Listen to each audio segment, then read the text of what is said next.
And ఇటీవల ప్రకాష్ రాజ్ గారు కూడా ఒక ఈవెంట్లో మాట్లాడిన మాటలు, అంతేకాకుండా ఆయన్ని బ్యాన్ చేయాలని చెప్పని, సినిమాలు తెలుగు సినిమాల్లో పెట్టుకోకూడదని చెప్పని. ఎందుకంటే మీరు ఒక సినిమా చేస్తున్నప్పుడు ఆ సినిమా మీద మీ మాట్లాడే మాటలు, వ్యక్తిగత మాటలు ప్రభావం చూపిస్తుంది. ప్రకాష్ రాజ్ గారు రాముడి కోసం మాట్లాడుతున్నారు, కృష్ణుడి కోసం మాట్లాడుతున్నారు, మన ఇంకొకరి కోసం మాట్లాడతాడు. వాళ్ళ మదరు సినిమా షూటింగ్కి వచ్చేవాడు కాదు, మధ్యాహ్నం 2కి వచ్చేవాడు. అందుకే బ్యాన్ కూడా చేశారు ఆయన్ని బ్యాన్ కూడా చేశారు. నాగార్జున గారు ప్రెసిడెంట్గా ఉన్నప్పుడు మా అసోసియేషన్కి ఆ నిర్మాతకి ఏం చెప్తారంటే, బాబు నేను విమర్శకుడిని, నాకు నోరు ఆగదు, నేను ఎవరినో ఒకరు తిడుతూ ఉంటా, నువ్వు నాకు రెమ్యునరేషన్ ఇచ్చి నీ సినిమా నష్టపెట్టుకోవడం ఎందుకు? Hi hello welcome Telugu. నేను మీ యాంకర్ శరత్. ఇవాళ మనతో పాటు నటికుమార్ గారు ఉన్నారు. సార్ నమస్తే సార్. అయితే సినిమా ఇండస్ట్రీలో కావచ్చు, సినిమాల్లో ఉన్న వాళ్ళు కావచ్చు, ఎవరైనా సెలబ్రిటీలు వీళ్ళంతా ఏమైనా స్టేట్మెంట్లు ఏదైనా మాట్లాడితే చాలా వైరల్ అవుతుంటాయి.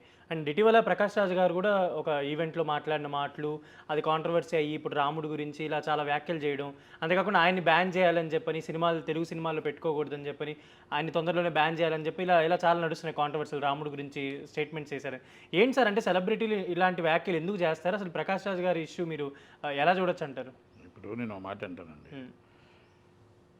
మీరు ఆర్టిస్టు, మీరు ఒక ప్రొడ్యూసర్ దగ్గర జాబ్ అంటే వర్క్ కాంట్రాక్ట్కి వస్తున్నారు. ఆ సినిమా ప్రేక్షకులు చూడాలి, అంటే జనాలే సినిమా చూడాలి. జనాలు చూసే మాత్రం నష్టం వస్తుంది. ఫస్ట్ మీరు ఆలోచించుకొని ఆ నిర్ణయం తీసుకోవాలి. ఎందుకంటే మీరు ఒక సినిమా చేస్తున్నప్పుడు ఆ సినిమా మీద మీ మాట్లాడే మాటలు, వ్యక్తిగత మాటలు ప్రభావం చూపిస్తుంది.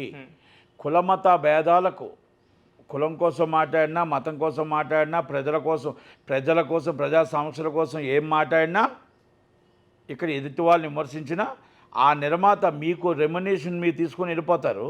ఆ నిర్మాత నష్టపోతాడు, ఆ నిర్మాత ఇబ్బంది పడతాడు. ఇప్పుడు జననాయక్ అన్న సినిమా ఉంది, విజయ్ గారిని హీరోగా చేసుకున్నారు. ఆయన పొలిటికల్గా వెళ్ళడం వల్ల నిర్మాత నష్టపోయాడు. అయితే ఓకే, ఇండైరెక్ట్గా చెప్తున్నారు, నిర్మాత మొత్తం హీరో గారు అన్ని లెక్క చూసి అమౌంట్ అంతా ఆయన పే చేస్తాడు అంటున్నారు. అది ఎంత నిజమో ఎంత అబద్ధం అఫీషియల్గా తెలియదు, కానీ అది నిజంగా అలాంటి వ్యక్తులు ఉన్నందుకు గ్రేట్. అంటే ఆ హీరో మొత్తం ఎంత అయిందో ఖర్చు అంతా కూడా విత్ ఇంట్రెస్ట్తో పేడ్ యాజ్ మనీ పే చేస్తాడు అని అంటున్నారు. ఒకటి. రెండోది, ఇప్పుడు ప్రకాష్ రాజ్ గారు ఉన్నారు. ప్రకాష్ రాజ్ గారు రాముడి కోసం మాట్లాడుతున్నారు, కృష్ణుడి కోసం మాట్లాడుతున్నారు, మన ఇంకొకరి కోసం మాట్లాడతాడు. వాళ్ళ మదరు క్రిస్టియన్ అవ్వచ్చు, ఆయన క్రిస్టియన్ అవ్వచ్చు, ఏదైనా ఏ మతంలోనైనా పట్టవచ్చు, ఏ కులంలోనైనా పట్టవచ్చు. ఎవరు ఏ మతాన్ని, ఏ కులాన్ని కించపరచకూడదు. ఎదుటి వాళ్ళు నీకు నచ్చదు కదా, మీరున్నండి. ఎదుటి వాళ్ళు నచ్చే వాళ్ళని మీరు ఎందుకు కించపరుస్తున్నారు? ఇప్పుడు ఎవరి దేవుడు వాళ్ళకి ఇష్టం, ఎవరి దేవుడు వాళ్ళకి గొప్ప. యేసుప్రభుని నమ్మిన వాళ్ళు యేసుప్రభుని నమ్ముతారు, అల్లాహ్ నమ్మిన వాళ్ళు అల్లాహ్ని నమ్ముతారు, హిందూ దేవుని నమ్మిన వాళ్ళు హిందూ దేవుని నమ్ముతారు. మీరు ఆ దేవుళ్ళ కోసం మీరు మాట్లాడే రైట్ ఉండేటప్పుడు మీరు ఇక్కడ సినిమాలు చేయకూడదు. నిర్మాతలు ఇలాంటి కాంట్రవర్సీలు చేస్తున్న వ్యక్తులను పెట్టుకుంటే మీకు రేపు ఉదయం సినిమా దెబ్బతింటుందా లేదా చూసుకోవాలా. ఎందుకంటే చంద్రబాబు నాయుడు గారిని ఏమన్నా వాళ్ళ అభిమానులు సినిమా చూడరు, చిరంజీవి గారిని ఏమన్నా వాళ్ళ అభిమానులు సినిమా చూడరు, పవన్ కళ్యాణ్ గారిని ఏమన్నా వాళ్ళ అభిమానులు సినిమా చూడరు.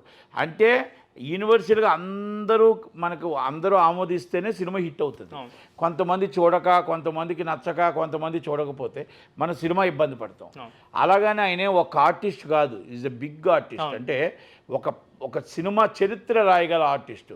హీరోకి ఎంత పాత్ర ఉంటుందో ఆయనకు కూడా అంతే పాత్ర. అంటే ఆయన చేసే పాత్రలను బట్టి, అంటే ఆయన ఎప్పటి నుంచో చాలా ప్రూవెన్ ఆర్టిస్ట్, మంచి ఆర్టిస్ట్, తెలుగు వాళ్ళందరూ కూడా ఇష్టపడే ఆర్టిస్ట్. అందుకే అంటున్నాను, not only Telugu, all language ఆయనకి ఇష్టపడతారు. అలాంటప్పుడు ఏమవుతుందంటే ఆ ప్రభావం, ఆయన మాటల ప్రభావం మన సినిమా మీద పడుతుంది. కనుక నిర్మాత ఆలోచించుకోండి, ఆయన పెట్టుకునేటప్పుడు ఆలోచించుకోండి. ఒకప్పుడు ఆయన మీద సినిమా షూటింగ్కి వచ్చేవాడు కాదు, మధ్యాహ్నం 2కి వచ్చేవాడు. అందుకే బ్యాన్ కూడా చేశారు ఆయన్ని బ్యాన్ కూడా చేశారు. నాగార్జున గారు ప్రెసిడెంట్గా ఉన్నప్పుడు మా అసోసియేషన్కి ఆయన్ని బ్యాన్ చేస్తే నిరాహార దీక్ష కూడా చేశాడు. ఎప్పుడు సినిమాకి రాడు, తోట ఆర్టిస్టులు అందరినీ ఇబ్బంది పెడతాడు అని ఆయన మీద ఒక టాక్ కూడా ఉంది. అలాగే ప్రతి దాంట్లో ఆయన ప్రతి కాంట్రవర్సీలో ఒక టాక్ ఉంది. ఎందుకంటే ఇప్పుడు ఒక వ్యక్తికి దగ్గర ఒక వ్యక్తికి విరోధం, ఒక వ్యక్తికి దగ్గర ఒక వ్యక్తి విరోధం. అలాగే రాముడి కోసం మాట్లాడారు, సీత కోసం, లక్ష్మణ్ కోసం మాట్లాడారు. అంటే ఏం మాట అంటున్నానంటే, మీరు సినిమాలు షూటింగ్స్ చేసేటప్పుడు మీరు అందరి ప్రేక్షకులు మనకు కావాలని చూసుకోవాలి. ఒక కులాన్ని, ఒక మతాన్ని మీరు విభజించి మాట్లాడకూడదు, విమర్శ చేయకూడదు. విమర్శ చెయ్యాలి అనుకున్నప్పుడు ఆ నిర్మాతకు ఏం చెప్తారంటే, బాబు నేను విమర్శకుణ్ణి, నాకు నోరు ఆగదు, నేను ఎవరినో ఒకరు తిడుతూ ఉంటా, నువ్వు నాకు రెమ్యునరేషన్ ఇచ్చి నీ సినిమా నష్టపెట్టుకోవడం ఎందుకు, నన్ను పెట్టుకోకు అని చెప్పండి. ఎందుకంటే ఇది పబ్లిక్కి వెళ్ళే మూవీ. మీరు మీరు ఇలా మాట్లాడి పబ్లిక్కి వెళ్తే ఇబ్బంది పడతారు. ఎందుకంటే ఇప్పుడు ఆయన వారణాసి అనే సినిమా చేస్తున్నారు, అది కూడా మన పురాణాలకు సంబంధించింది. దేవుడు రాముడు, మహేష్ బాబు రాముడు క్యారెక్టర్ కూడా చేస్తున్నారు. సో ఆయన సినిమాలో ఉన్నప్పటికీ ఇప్పుడు ఆయన ఇలాంటి ఒపీనియన్స్ చెప్పడం ఒకటి. నేను అందరి విషయం చెప్పాను, రాజమౌళి గారి విషయం చెప్పట్లే, ఓకే, మహేష్ బాబు గారి విషయం చెప్పట్లే.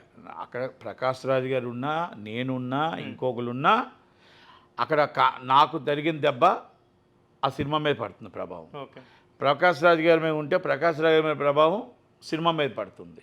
అందుకనే మనం ఎప్పుడు కూడా ఆచితూచి మాట్లాడాలి. పబ్లిక్లో ఉండేటప్పుడు ఆచితూచి మాట్లాడాలి, 10 మందితో మాట్లాడుతున్నప్పుడు ఆచితూచి మాట్లాడాలి. ఇవన్నీ మనకెవరో నేర్పించరు, మీరు మేధావిని అని చెప్పుకుంటారు.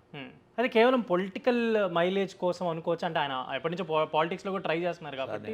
సార్ నేను ఇన్నాళ్ళు బట్టి ఆయన చూస్తుంది పొలిటికల్ మైలేజ్ కోసం, పొలిటికల్గా ఎంపీ కోసం, ఎమ్మెల్యే కోసం, వాటి కోసం అని చూడను. ఆయన స్టెబిలిటీ లేడు, అంతే తేడా. స్టాండర్డ్ కాదు. ఇప్పుడు గంటకు రాముడు మంచివాడు అంటాడు, గంటకు యేసు ప్రభు చాలా మంచివాడు అంటాడు, ఇద్దరు కాకుండా అల్లా మంచివాడు అంటాడు, అన్నీ కాకుండా ఈ కులం మంచిది అంటాడు, ఆ కులం మంచిది అంటాడు, నేను చెడ్డవాడిని అని చెప్తాడు, నేను చాలా మంచివాడిని అని చెప్తాడు. అంటే ఆయన స్టెబిలిటీ లేదు అని తీసేయడం బెటర్, కానీ ఆయన కోసం మనం డిస్కస్ చేయడం కూడా వేస్ట్ ఏమో నాకు అనిపిస్తుంది. ఎందుకంటే ఒక మంచి ఆర్టిస్టు, అది ఆర్టిస్టు, ఆ మంచి ఆర్టిస్ట్కి వస్తున్నది ఆదరణకి జనాలు మనకు ప్రొడ్యూసర్లు పెట్టుకుంటారే తప్ప ఆయన మాటల్లో స్టెబిలిటీ లేడని అనుకుంటున్నాను. Thank you.